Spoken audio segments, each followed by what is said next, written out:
Good morning, Global Truth Center.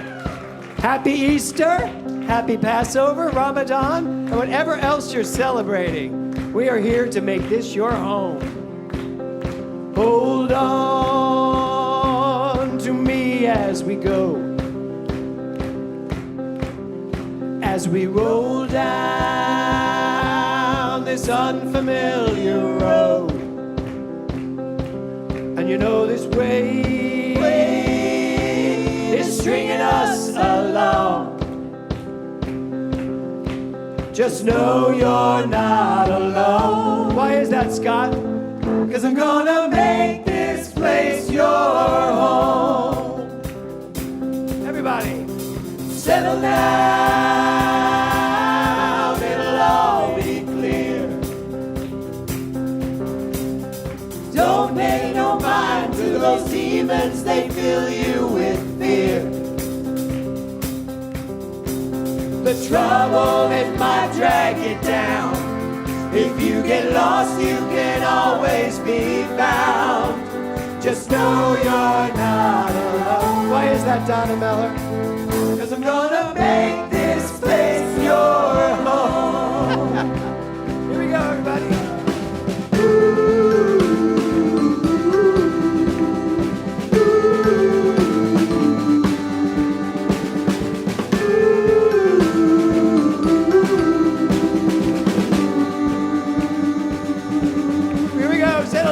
Settle down, it'll all be clear. Don't pay no mind to those demons, they fill you with fear. The trouble, it might drag you down. If you get lost, you can always be found. Just know you're not alone. Why is that, Reverend Kelly? 'Cause I'm gonna make this place your home. Everybody, big ooze.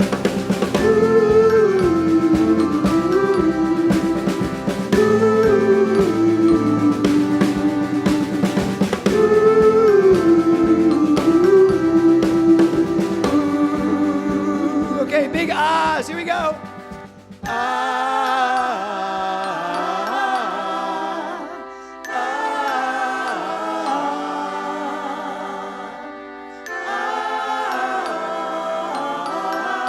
Close it out.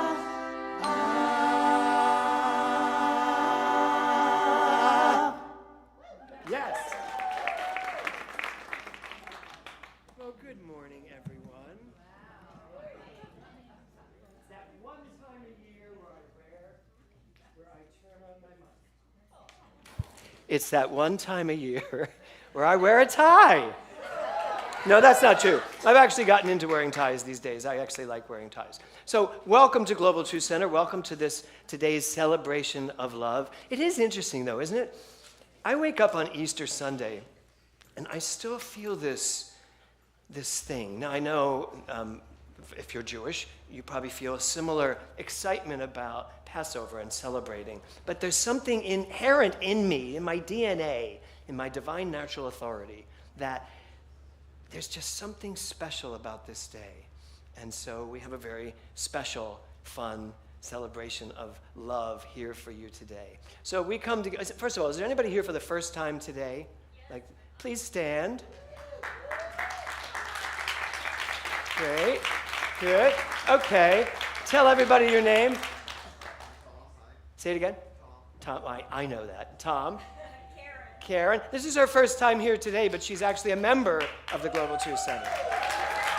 So Karen. Yes. Penny, who's actually a member of, aren't you? Palm Desert, Spiritual Center Palm Desert. Okay, and your name, no, stay standing, Penny. We do something different here. And your name? Lucine Joseph. I love that name. Lucine Joseph. It sounds like you should be like a statesman or something. No, you guys stay standing. So I'm going to ask a question. They're going to all answer it. And you're right by Scott, so he has good diction. And just listen to what they say, shall we? So we come here together every Sunday as a spiritual community to do one thing and one thing only. What is that? Yeah. Tom? What'd they say? Forgive. With all of that, you heard forgive. Okay. Karen, what did you hear? Love is right where we are. Good. What did you hear? What did you hear? She wanted to know what you heard, but she doesn't know now very much. Oh. You know what? You felt it with your heart. But your heart's good. Good. First time ever. And what did you hear? Oh, that's pretty much. Forgive, remember. Oh, are you reading this sign? Really? No. What they said was their own individualized version of right where I am. Right where I am, God is. Because we celebrate God as the infinite, energetic pulse of the universe. So we have a gift for you, I believe. Yes, it's a 7-day journal. Just give them your email on your way out so that I can keep in touch with you, and they will send you a journal to say thank you. So thank you for coming today. So we come together here every week to celebrate this individuality, this uniqueness of who we are. And we also come here to remember our vision statement, which is love only, forgive everything, and remember who you are. So how's that going? It's totally silent. People are like, oh my God, am I supposed to be doing this? Yes, to love only. What would your life be like? What would the planet be like if everyone walked the planet from a consciousness of love only and respect for every life? I think we'd be seeing a lot less of what we're seeing right now in the world. And then forgive everything means to let go of all the stuff that perhaps has happened in your life and to go from that place of understanding that you're a choice in this moment to drop all this, to remember who you are and live from that perspective. Everybody good with that? Yes. And the rest of you? You're like, I'm going to give it a thought and I'll get back to you. No. So love only, forgive everything, and remember who you are. So I'm going to bring up the beautiful Reverend Karen Oxrider. And we are going to light the candles of faith. I know we only do this at the first of each month, but today being Easter and Ramadan and Passover, we're going to do it today. So take a deep breath. Every time I turn this way, I'm like, who are you? He is the Jewish Easter Bunny. Okay.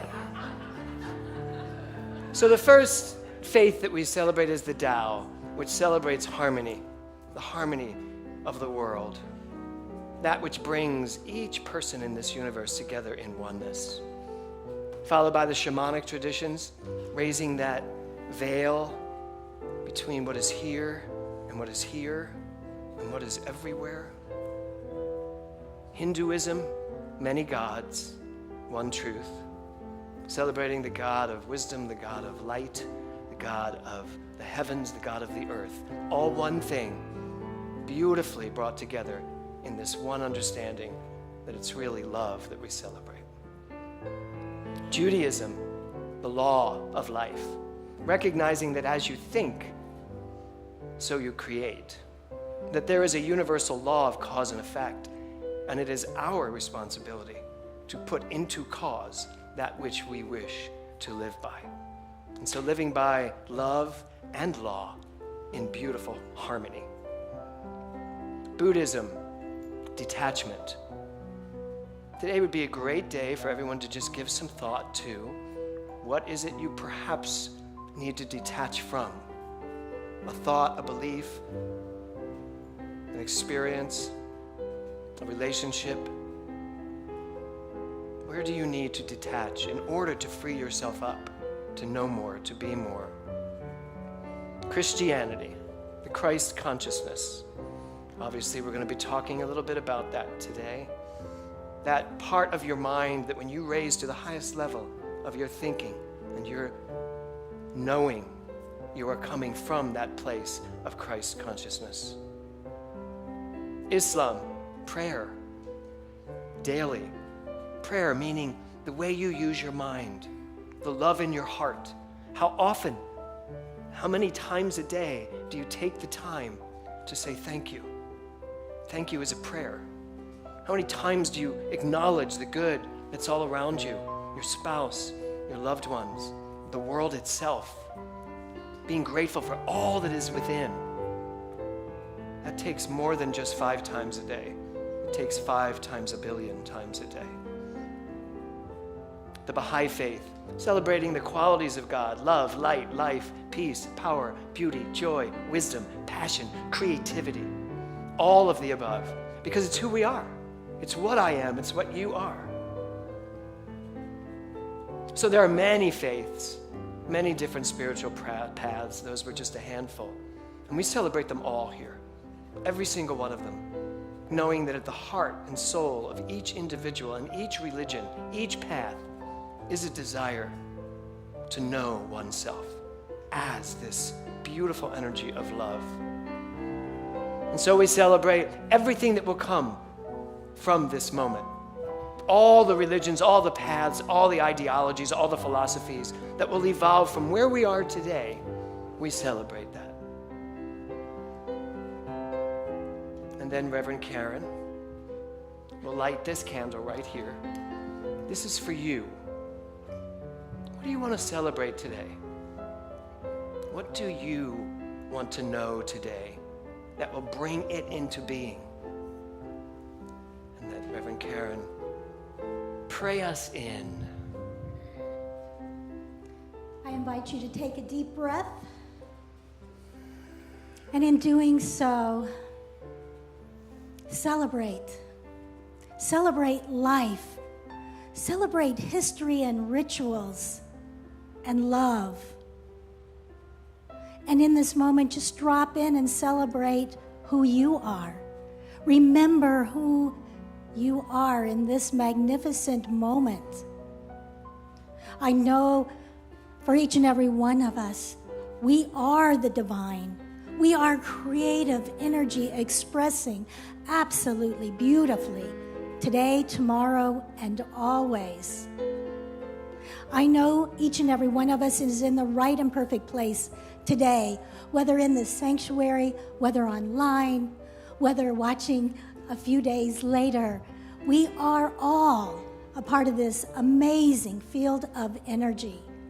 And today, I focus on gratitude, being grateful that all the small blessings, the large blessings that show up in life, I am grateful. I am grateful for health, for wealth, for divine and loving relationships, and creative self-expressions, the way I show up in this world. I know that gratitude is my word today. Gratitude for Dr. James, the band, the singers, the tech team, the ministers, the practitioners, every single person that has made this service what it is. Gratitude is my superpower. It's how my heart expands, and it is all love. And I know this is the truth, and I simply release my word as law, knowing it is already done. And together, let's say, and so it is. Thank you, Reverend Karen. And so, yes, a hand for Reverend Karen. And so take a deep breath. Nope. We have another blessing to do, the Seder Blessing. So Reverend Tiffany Mellon, who is one of our ministers, who has told me she is Jewish.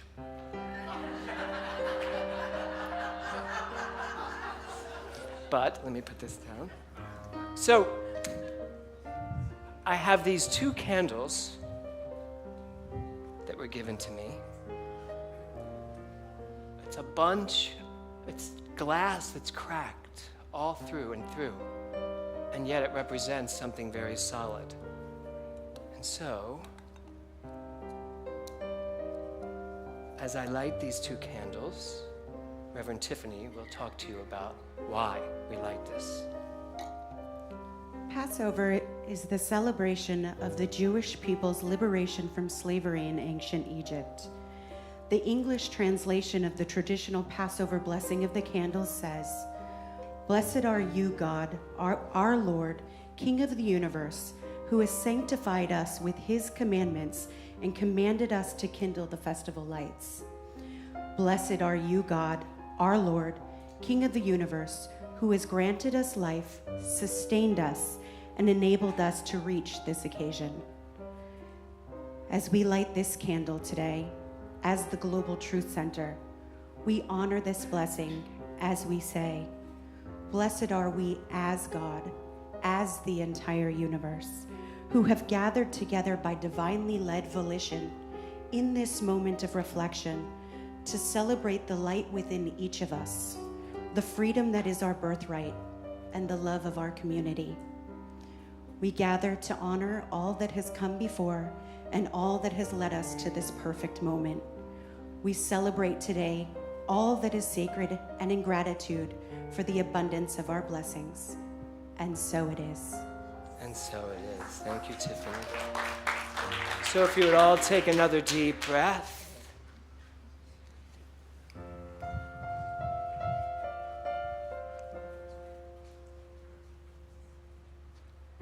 So as we celebrate today, so many different paths, what I understand is that it's one stream, one water that holds us all.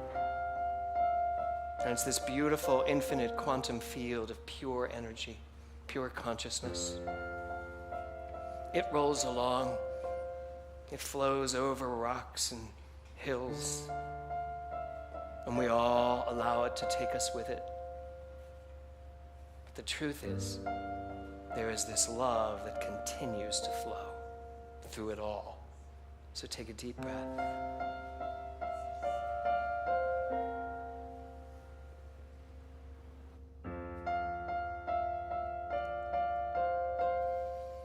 Rolling river god, little stone so smooth, but only once the water rushes through.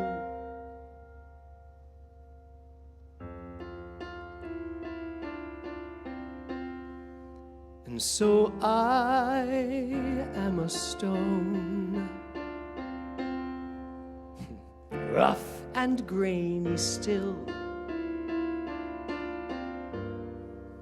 trying to reconcile this water's chill.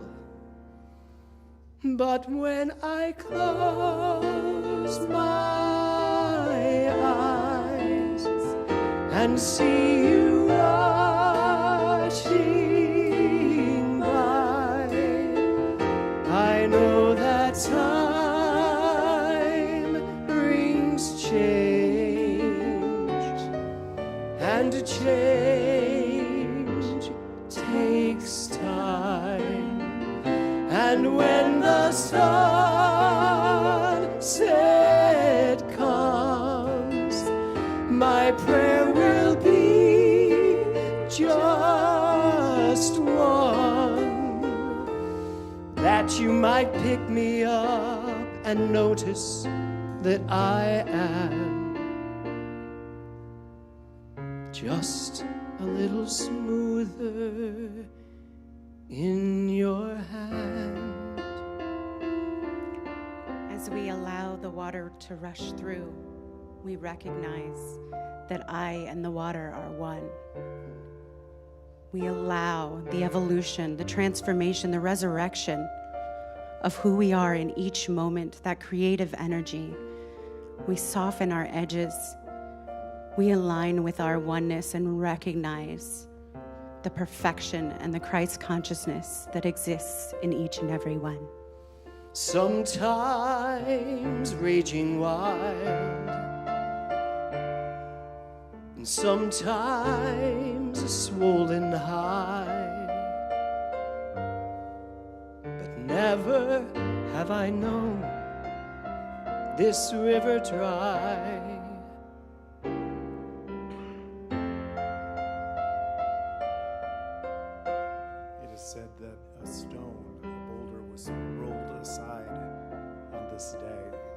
to reveal a great truth, a resurrection. And I know that as I allow the water of love, the stream of life to wash over me, I am born anew each and every day. So I surrender to the stream. I say yes to all my crackly, rough edges. And I say thank you. And I release them to the fullness of life.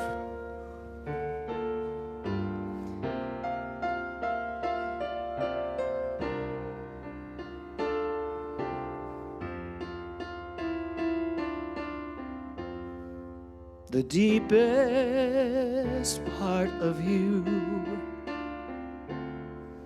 is where I long to stay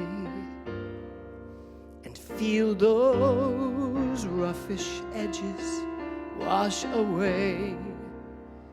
But when I close my eyes and feel you rushing by, I know that time brings change, and change takes time. And when the sunset comes, my prayer will be just one, that you might pick me up and notice that I am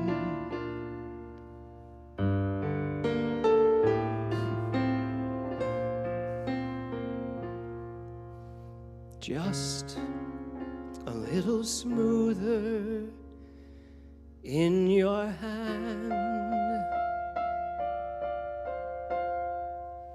rolling river god,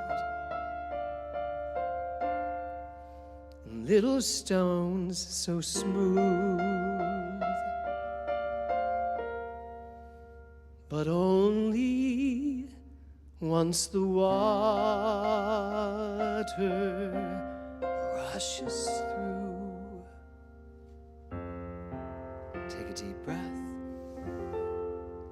and let it go.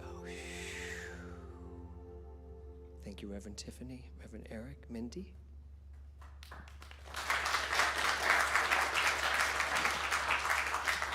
So now one of the fun things I get to do is discuss our theme today with today, not one, but two lucky cohorts. So I bring to the stage Reverend Kelly Bruchinski and Reverend Liza Marquez. One of you has to grab a microphone over there, and you get that one. Thank you. You got it, good. Okay, I've never done this with two of you. Nor have Let's see we. how it works. It's a little scary. I picked the two of you for a reason, but I love that you both, We have white on. to accentuate my color. It's wonderful. Glad you got the That's memo. exactly why we Beautiful, did it. yes, Was it's it not? perfect. Did you talk to each other? We did. Good. That's All good. the time. She Every has, day. she has more Right cleavage here. going on, but that's another story. So, Don't you too? I do. So what is our theme? Inspiration. What is it? Inspire. I like to say inspiration to really. And we're off. We didn't talk about that part. Okay. So our theme is, look at that word. Yes, of course, it's inspire, but with inspire, there's so much inspiration to inspire, right? We good with this? I'm We're good with it. No, I like that. So what does it mean to you to inspire or have inspiration thrust upon you? When this theme came out, I thought about this actually in the idea that it was inspire versus the word inspiration. And so the way I interpreted that for myself is there's always stuff I can look at outside that I think maybe I want that or want to do that or become that or have that, money or job, position, belongings, etc., etc. But most of those don't inspire me. And that is the word in and the word spire to me. I feel like as I look at things like that, like what am I really drawn to? Where is my energy best spent? Where am I most brought to life? Those high points, those spires within, and I love that. But I can feel that. I can Is turn that a real inward. word, spires? And yeah, spire's a point or a peak Yeah. or Cool. a steeple on a The Spires. Watts Towers, Oh, that's- it's a spire. It's good to learn new things. and so that's kind of what I focus on in my life, or at least work to that end, is how does it make me feel inside? Yes. Am I still drawn to that thing, or do I want to make $1 billion just to have $1 billion? Well, let's not make that a bad thing. Yes. I don't think it's a bad thing. The question is that what I'm is after? what I'm doing striking those chords within me? Oh my God, that is exactly what was discussed this morning on CPR with one of the congregants. The question was, I was trying to get everybody to understand you don't have to work hard. We have this concept that we have to work hard to make money. But what if we just do what we love to do and trust and know that money is our birthright? And I can spire all the way up to the top of my prosperity consciousness by doing what I love to do. So what about you? Well, when thinking of inspiration, no, I have It's to say, there's so much meaning to it, but I think in particular this week, with being a holy day for 3 of the major religions, Yeah. you know, there's Easter today, then there's Passover and Ramadan, and all of them, much to what Kelly was saying, is a lot of it is about introspection, is about coming back to understand the meaning of to remember who you are during this time. And each religion does something very different to sort of take away any sort of exterior. You know, in Lent we give something up. For Ramadan, you fast for a few days. During Passover, during that week of Passover, there's, you know, certain things that you do as well to remove yourself from the outside world, to come back into that introspection of within. And finding the inspiration to inspire yourself, much to what Kelly was saying, from within, instead of all the exterior things, instead of thinking that inspiration comes from outside. And I think we do garner a lot of inspiration from out there. You know, we see what other people are doing, and you know, whether it be a child or someone who's accomplished something, we feel this inspiration, but really the feeling is within, even though it's an action that's happened outside. So getting in contact with that within. And I just want to say this, I recently found out that part of the reason Easter, one of the meanings of it was from an old Latin word for east, meaning to dawn. And coming into that dawning of who we are, having this time, you know, we have it once a year, but maybe we need to have it once a day. Easter once a day? I have to wear a tie? Well, no, but I mean, just having that, you know, that Yeah, no, I get it. dawning It's the of who I consciousness. am, the Yeah. consciousness, exactly. You know, and it's funny because as far as inspiration is concerned, you bring up this idea, you both do, of what inspires me. You know, does this inspire me? But here's the thing about that. There's no objective inspiration. It's all subjective, because what may inspire Lisa Carey may not inspire Marilyn Murphy. So does that mean that's not inspiration? No, it just means that inspiration must come from within. Whatever inspires you, like you were saying. What inspires me? And that's what this month has been about for me. Right. Figuring out. And you know what I want to say to both of you? You both inspire me. Well, thank you You very do. much. I Well, watched- you both inspire me. Aw, your turn. I'm glad to be here with both of you. But it's true. I've watched you guys go all the way through all the classes here, become practitioners, and now become these really formidable ministers that when you get up, I want to hear what you have to say. And that inspires me and is really a gift to this whole community. Well, thank you. Absolutely. So should we take them into our, we've never done this with 3 of us, the affirmation. Shall we? How shall we do it? I don't know. Let's try. Ooh, let's figure this out. Yes. Let inspiration grab us. We'll be gentlemen. Let's do it. You can do the first one. Well, why don't we all 3 do it together? Okay. Shall we? Yes, let's do it. I allow the inspiration of life to fill me to overflowing. Overflowing. Just had to have a little bit of me in there. Don't you love those people? They wait till the very end so that they can be heard. To wait till overflowing. I actually said overwhelming. Did you say overwhelming? But you should be overwhelmed with how overflowing life is and inspire others with your personal inspiration. Yes. I taught her better. I did, I promise. No, that was perfect. Perfect bounce back. Listen, I learned from the best. We can bounce back from anything. Exactly. Yes. Bowling, signs of mine through bowling. Done. Okay, so that's the affirmation. Just say it once with us together just to get your mouth around it. Ready? I allow the inspiration of life to fill me to overflowing. Okay, now all stand, please. All rise. It is a day about rising up. Ready? Now really overwhelm yourselves with your voices as we overflow, shall we? And I allow the inspiration of life to fill me, well, to overflowing. Awesome. Reverend Kelly, Reverend Liza. Okay, that's exciting. Thank you, guys. So, what you are about to hear is a wonderful, wonderful song written by Stephen Sondheim. It's based on a movie, a playlit movie called what is the name of that movie?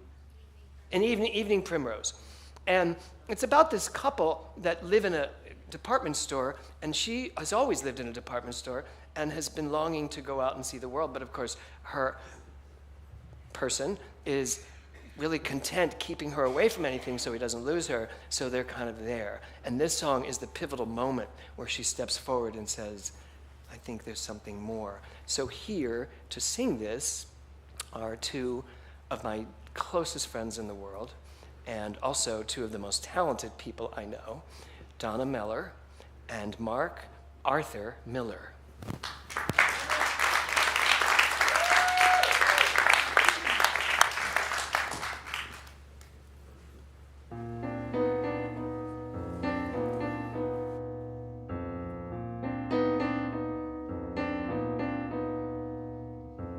Let me see the world with clouds. Take me to the world, out where I can push through crowds. Take me to the world, a world that smiles with streets instead of aisles, where I can walk for miles with you.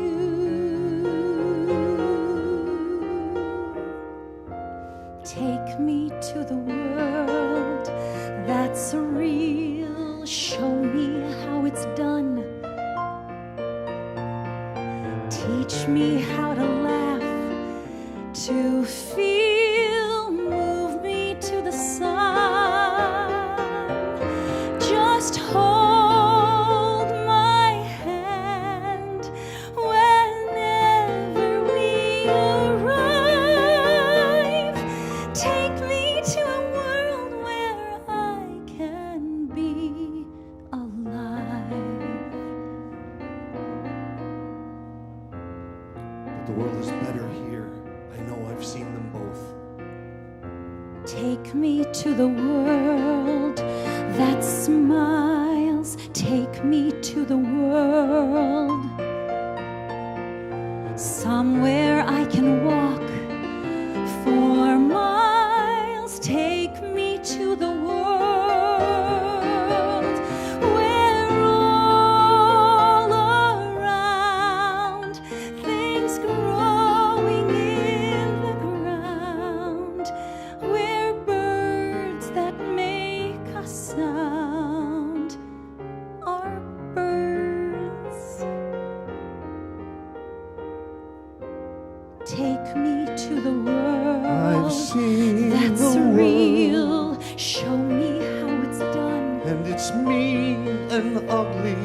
Teach me how to We laugh. could laugh To feel. together Move here. me to the sun.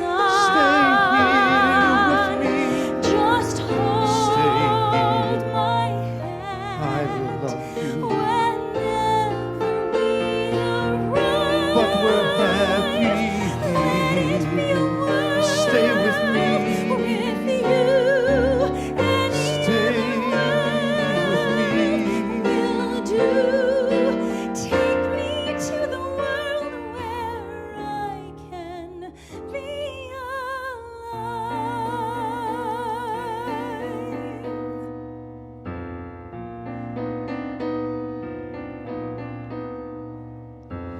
Do you want the world? Well then, you shall have the world. Ask me for the world again. You shall have the world. A world of skies that's bursting with surprise. To open up your eyes for joy. We shall see the world come true. We shall have the world. I won't be afraid. With you, we shall have the world.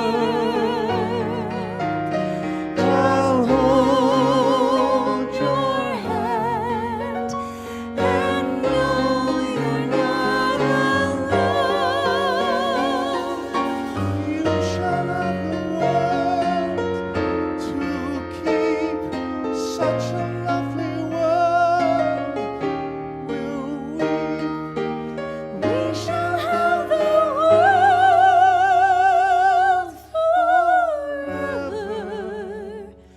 forever.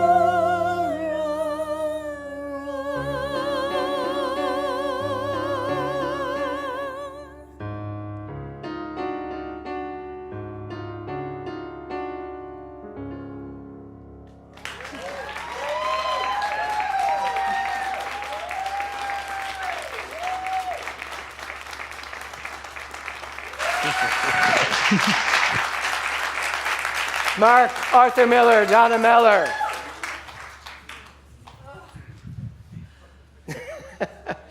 You okay, Susan? So, the last lyric she sings is "Take me to the world where I can feel alive." You know, there's a metaphor going on in that song too, and of course, Stephen Sondheim is the prince of metaphors.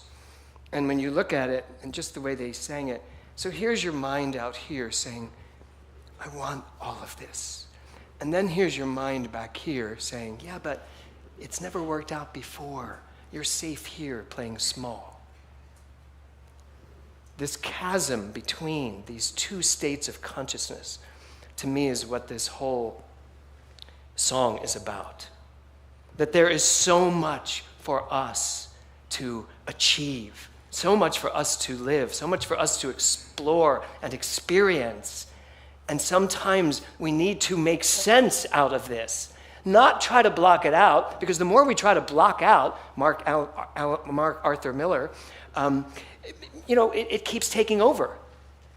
But if you stay the truth the way Donna did in the song, this can't help but remember who it is and say, "Okay, I'm ready. Let's go do it." Which brings me to the title of my talk today, which is Moses, Jesus, and Me. You laugh, but I have a history with them. So I'm going to start with Passover. Now, Tiffany already talked to you about it, Reverend Tiffany, the Jews' exodus of freedom, breaking the bonds of slavery. Those bonds of slavery that keep us held back. I mean, isn't that what it was all about? The Jews were finally done. They needed to break free from this voice, this pushing voice, this very depressing voice. and move out and go out. And there they are. And they hit this sea, and it's like, take me to the world, but how? How? How am I getting past this sea? I'm sure they said it just like that. Moses, how are we getting past the sea? So my first version of that, of course, is Cecil B. DeMille's version. And we get it by some really handsome version of Moses. That's a gorgeous picture, just putting his arms out and the sea parted. But that's not what happened. That is not what happened. I doubt Moses looked like that, to be honest. And the sea did not part because Moses raised his hands. And I know this because, are you even here today, Josh? No, he's not here today. One of my friends told me this story, a story that I'd never heard before, of Nachshon ben Aminadav. How many of you know that story? Oh, good. You're going to explore it with me. So Nachshon ben Aminadav is in the Talmud. And since I read that every day, I know that, because I said it to Kevin, I said, it's in the Talmud. He goes, how would you know it's in the Talmud? I said, because Google said it was. Godgle. So here's what really happened at the Red Sea. Moses actually was lifting his arms up, probably like that, and a staff up to God, saying, why did you free us from Egypt to make us go all the way to a sea? And he's asking God, what were you thinking? My colloquial version. And because they have a choice now.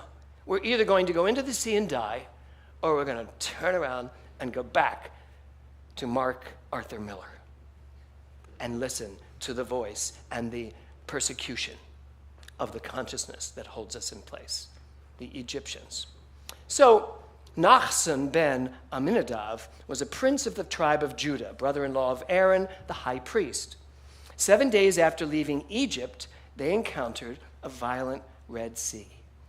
While Moses was busy praying for answers, and he hears the people of Israel shall move forward. Now imagine, you're praying to God, what are we supposed to do here? And you hear, you shall move forward. How are we moving forward? There's this sea. So they all hear it, we need to move forward, but no one's moving, including, by the way, Charlton Heston, who it was not in his contract to get wet. So he's not moving, nobody's moving, and there's 3 million or so Jews waiting to see what will happen. So, what happens? Well, I will tell you. Nachshon ben Aminadav stepped forward and walked into the sea. And the water came up to his shins, and then he walked further into the sea. And the water came up to his waist. I would imagine he looked back, and they're all like, ah. And he walked further, and it came up to his neck. And he walked a little bit further, and it came right up to his nostrils. And he was so absolutely certain that his faith would save him that he just kept walking into the sea, at which time so did the rest of the Jews, at which time the sea parted. And as we all know, they made it through. We don't know that story. That's what happened. That's what's related in the Talmud, that it started with one person, one young man named, I have to keep looking at, Nachshon ben Aminadav.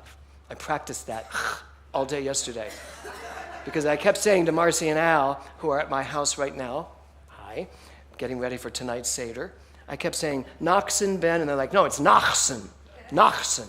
So Nachshon had the faith of God, not in God, the faith of God, to keep walking. As does the character in that song. Have the faith to say, I don't care if it's ugly out there, I don't care what's out there, because you can choose, your subjective mind can choose. What are you going to look at? She wants to look at the flowers and the trees. She wants to hear a bird sing. That's a real bird, not Macy's bird in a fake cage. She wants to feel what it's like to live for real. And sometimes, in order to do that, we must take a lesson from history. So yes, Passover, a powerful celebration each year to remind ourselves that we must have the faith of God and walk and trust and know. And nothing, no matter what, nothing stops me from my journey, from my freedom. So that brings me to Jesus of Nazareth, my other best friend. He also looks like Charlton Heston. Do you have it, Thor? Oh, that was it. Oh, by the way, go back for a second. So this is a Michelangelo painting of Naxim. Isn't that cool? And so I thought, it's like a sweet little blonde boy with curls led an entire 3 million people to their freedom. I mean, Moses had something to do with it because he was in conversation with God at the time. But think about that. Okay, next. So the resurrection, also by Michelangelo. So Easter is man's freedom over the physical body and into the resurrected body of Christ. That's what we celebrate. And this is a great example of that, Michelangelo's version, because he's basically just moving out, coming out from the rock and proving that he's alive. That's the story. I don't know exactly how it works, but like Moses, Jesus went to the garden at the foot of the Mount of Olives in Jerusalem, known as Gethsemane, if you can give me that next slide, and begged God. Oh, no, go back. Apparently I didn't give you Gethsemane. I could sing it for you. No, I couldn't. Jesus was praying to God in Gethsemane to take it away from him, to take away what was about to happen. So there's that moment in all of our lives when we have something in us, and it seems like it may be daunting. And so we celebrate every Easter the resurrection, rising above the relative world, rising above anything in our lives that seems to be holding us back. Like Moses, Jesus also, in conversation, in communication, in oneness, as this very presence, was able to, when he was arrested, he was able to surrender. So at Easter time, we're reminded that we can move beyond this relative world that we live in. We can move beyond the department store we maybe have been living in, the relative world, the limited world that we maybe have bought into somehow, and move out of it and say, there is more for me to have.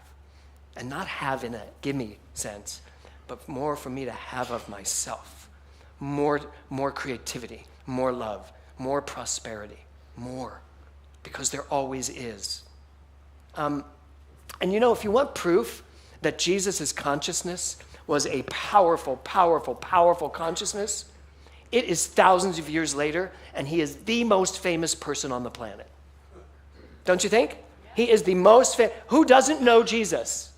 I mean, Jesus. Who does not know who that man is? His consciousness has been pervasive. And I am not talking about any religion that sprung up after him.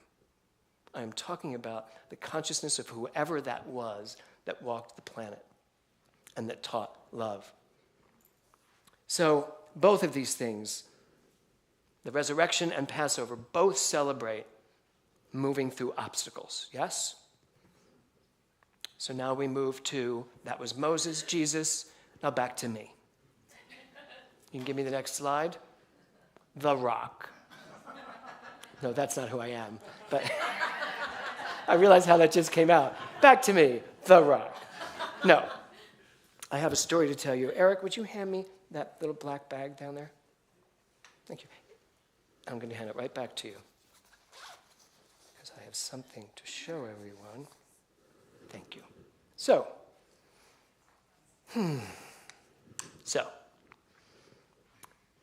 first of all, 33 years ago was the last time that Passover, Easter, and Ramadan happened on the same day. It only happens every 33 years. So this is the 33rd year after what happened in this little box here. And I only knew this yesterday because Al walked in while I was working on my talk and said, do you know that Ramadan, Easter, and only happen every 33 years? And I went, oh, wow. And I went back to the 33rd year, 33 years ago, and it was the year I met Kevin.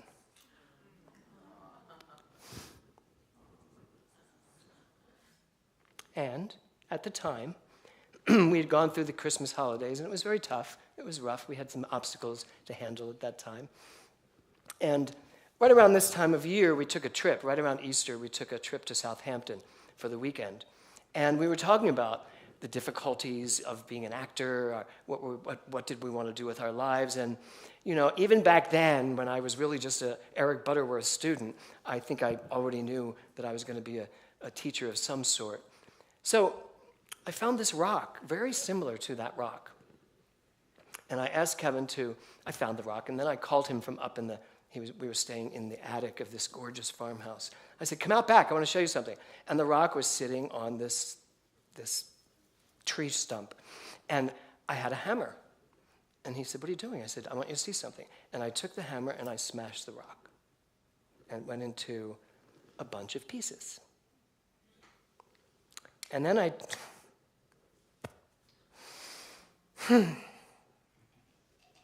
took the pieces and I put it back together. And I said to him, we are going to live our lives together, and there are going to be times when we may break into a million pieces. But this rock, this is going to stay with us for the rest of our lives together. It's broken in pieces, but it's together. And this has been on our mantle in our house for 33 years. This happened the last time that Ramadan, Easter, and Passover came together on one day. And here we are 33 years later. And when I look at this rock, I was taking it off the mantle this morning, and Kevin's like, what are you doing? I said, just watch. So this is what I was doing. Because this is always in our primary residence. You and I, we are not broken pieces. We are not small specks of dust. We are not a part of something. We are the entire rock. And it doesn't matter how many pieces you come as, or how many lessons you've learned, or how many times your heart is broken into a million particles. The truth is, you're always one thing, and you can always be put back together no matter what. There's an energy that holds us all together. It's a quantum field of pure consciousness that holds us together. We are one thing. If you would give me the next quote. In Matthew it says, truly I tell you, inasmuch as you have done it unto one of the least of these, my brethren, you have done it unto me. We are living in a world right now where there's a lot being done to our brethren. And we need to know that it's being done unto us. Each one of us. We need to know. We need to remember who we are. And who we are is this rock. We may be a piece in Ukraine and a piece here, but they are connected. They came from the same thing, from the oneness. One thing going on at all times. And that's who we are. And that's who we get to celebrate. The Jews knew who they were, and they knew they needed their freedom, so they went. Jesus knew what was in the cards for him, so after a beleaguered time of trying to make sense out of love your neighbor, he allowed himself to be the great message of the universe. And I and you, each one of us, we are that message. And it's up to us to remember that no matter what, there is this thread, this beautiful divine thread that moves through everything. And when we get that, when we remember that, when we live from that, everything is possible. It's possible for you to be the one person that walks into the sea. It's possible for you to let go of all the suffering that has gone on in the world, and see only good. It's possible for you to step out from the confines of a life you thought you had and be willing to live life to the fullest by seeing the world. If you give me the next slide. Take me to the world. That's my lesson on this beautiful Passover, Easter, Ramadan day. Take me to the world, and I will choose to see good. And from choosing to see good, I will prove that this rock never, ever turns into separate pieces, that it is always one, because I will have this with me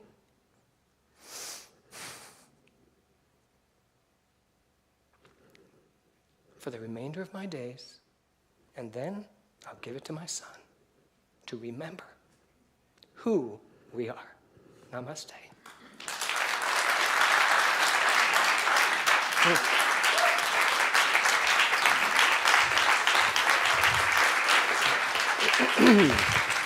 Thank you. Thank you. Okay, everyone, let's take a deep breath.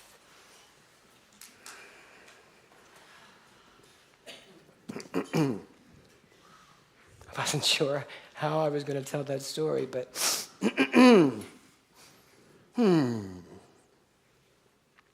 So this is our giving time, so I invite you to take out your gift, your tithe, your giving, your stewardship, whatever you call it, but just allow it to be what you want it to be. Come on up, everybody, all ministers, everybody up on stage. So all of our ministers that are here today are part of this beautiful giving. So let's know this together, shall we? Oh yeah, you guys are up here too. Our ministers and our non-ministers. We were getting our money out. Oh, well, don't let me stop you from that. I'm just good. Go back. Okay, everybody, so let's all take a deep breath and read this, shall we? Divine love consecrates my gift. It goes forth to heal, prosper, and bless. It is the sense of my conviction that God is the source and substance of my supply. I joyously contribute to the vision of their spiritual center, knowing that it returns to me. How? Multiplied abundantly. Feel this rhythm. Here we go. Thank you for this day, Spirit. Thank you for this day. Everybody now. Thank you for this day, Spirit. Thank you for this day. This beautiful, this beautiful, this beautiful day. This beautiful, this beautiful, this beautiful day. Thank you for my life, Spirit. Thank you for my life. Everybody now. Thank you for my life, Spirit. Thank you for my life. This amazing Eric, amazing life. This amazing Eric, amazing Eric, amazing life. Thank you for my friends, Spirit. Thank you for my friends. Thank you for my friends, Spirit. Thank you for my friends. My interesting friends. My interesting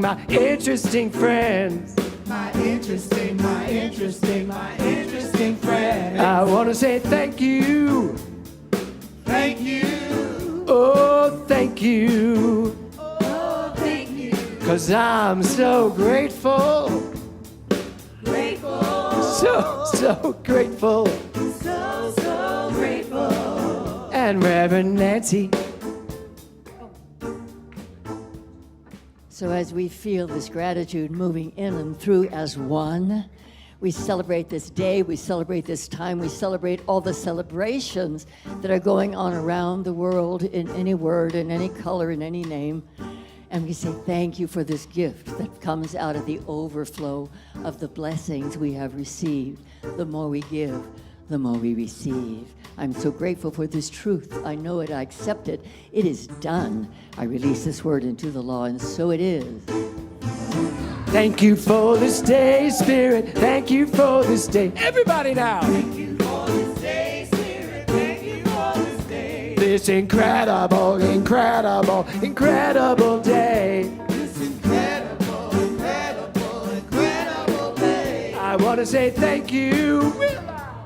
Thank you. Oh, thank you. Oh, thank you. 'Cause I'm so grateful, Susan. So grateful. So grateful. I want to say thank you. Thank you. Thank you.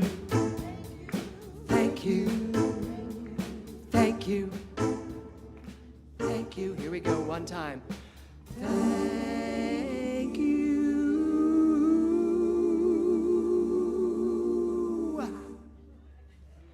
Thank you.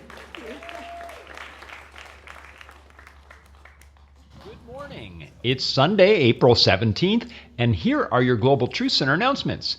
Happy birthday this week to John Jameson, Henry Fernandez, and Mindy Schinnerer. New classes are beginning this week. This will be the last round of classes till next fall, so be sure to sign up. Beginning tomorrow, Monday, join us for Putting It Together, Intention, Attention, and Focus, taught by Reverend Dale Olansky and Reverend Lori Savage. Then on Wednesday, we begin The Power of Belief, taught by Reverend Liza Marquez and Reverend Eric Overholzer. Registration is now open on the classes section of our website. Please save the following dates. Our member orientation is May 1st, and the new member Sunday event is May 15th. And our next Wine and Wisdom event is May 20th.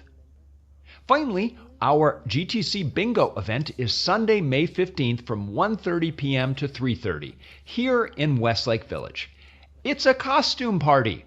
Dress up for a fun family afternoon. Prizes will be given for the best adult and child costumes, as well as for the bingo card winners. Buy your tickets now after service or online. You can buy your tickets at the link on our website in the calendar section. Have a fantastic week, everyone. Thor, I want to say thank you to Marilyn Murphy, and Scott Gibb. So just so you know, we had a very full Wine and Wisdom on Friday. It was amazing. Everybody got quotes to take to their tables. There were 2 quotes of everything, so then you got to find out who had your quote and see why you got the quote of the person you were with, see what kind of cosmic energy there is there. It was an amazing night. It was supposed to go from 7 to 8, and I believe the last people left at 10:30.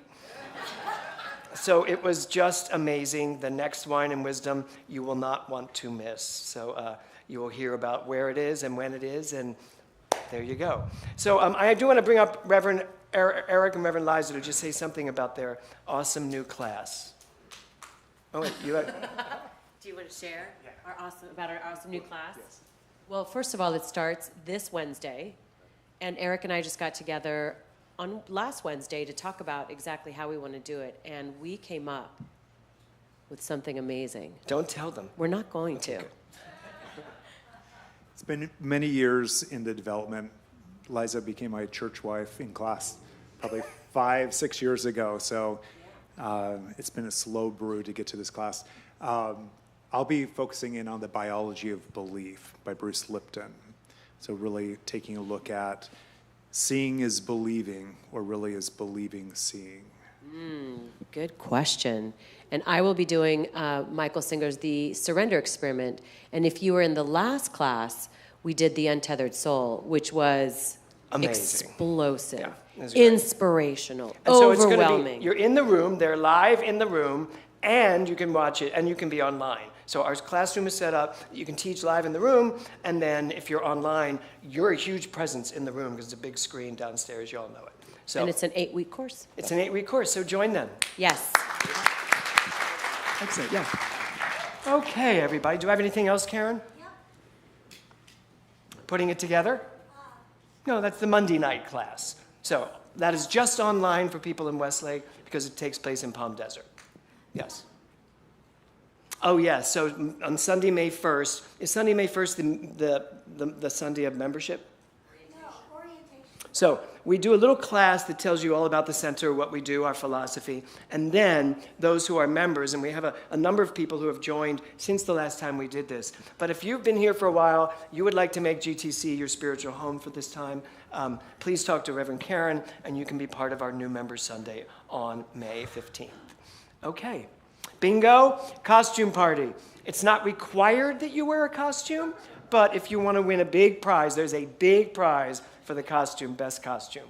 So join us on that day. I think, who are the bingo callers that day? I know my husband is one, Stan Galperson is another, and Liza Marquez. There's 3 people you want to see on stage at the same time. So that's going to be a lot of fun. So join us for bingo. Consciousness on Demand today is Audrey Larson and Stephen Brabant. Which one's where?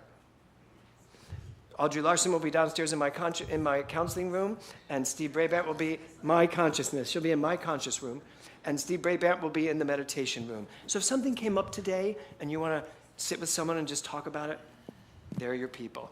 Okay. So come on up, guys that are singing. Just singers, no.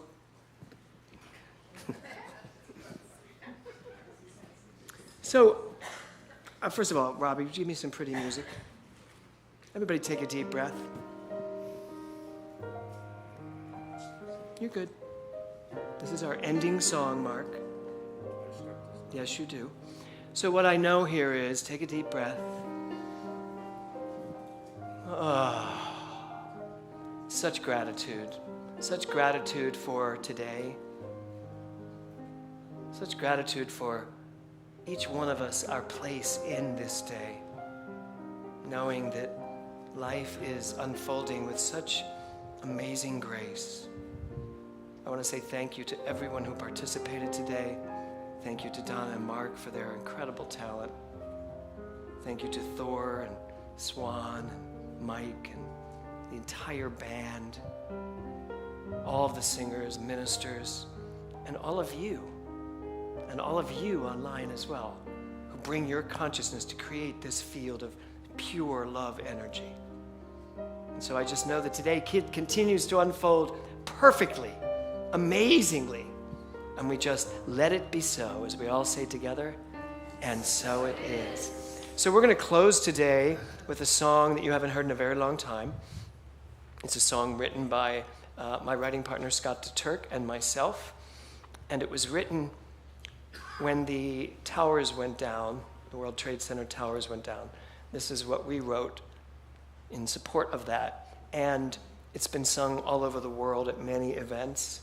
And today we would like to close with it. So I'm going to invite you to stand.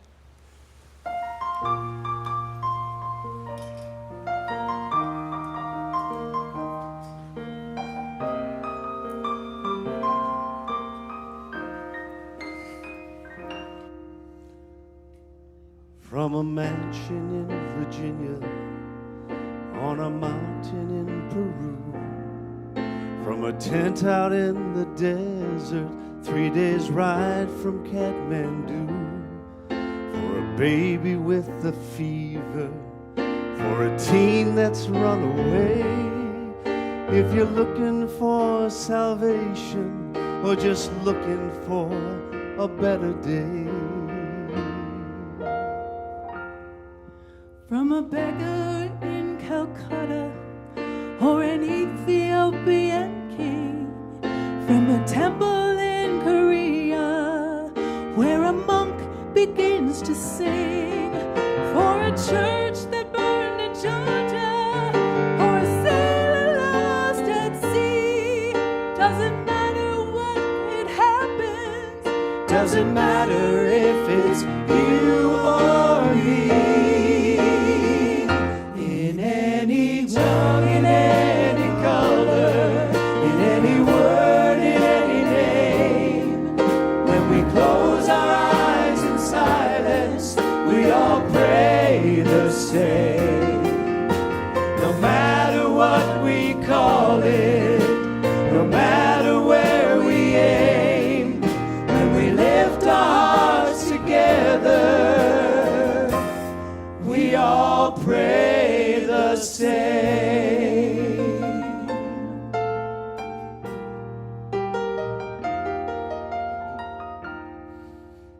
I'm a pilgrim facing Mecca, or a rabbi in Berlin, a shaman in the jungle, symbols painted on his skin. For a young bride to be fruitful, or a battle to be won, to the skies for rain in August, to find grace through Mary's Son. Yes, we have our differences. Yes, we have a choice. But when we look beneath the skin, we find we're all one voice. One voice.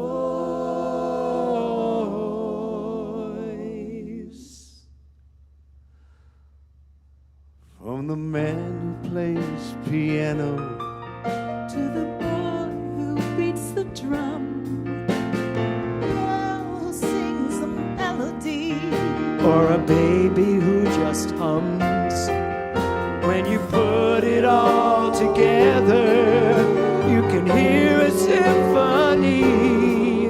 All the voices singing loudly in a prayer of harmony. Harmony. Everybody. In any tongue, in any color, in any word, in any name. When we close our eyes in silence, we all pray the same. No matter what we call it, no matter where we aim, when we lift our hearts together, we all pray the same. In any tongue, in any color, in any word, in any name. When we close our eyes in silence, we all pray the same. No matter what we call it, no matter where we aim, when we lift our hearts together, we all pray the same. When we lift our eyes in silence.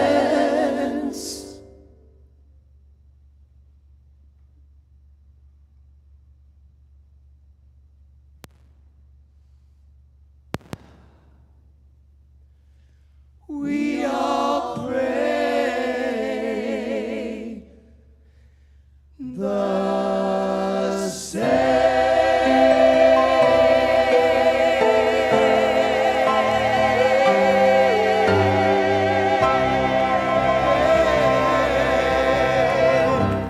Have a great Sunday, everyone.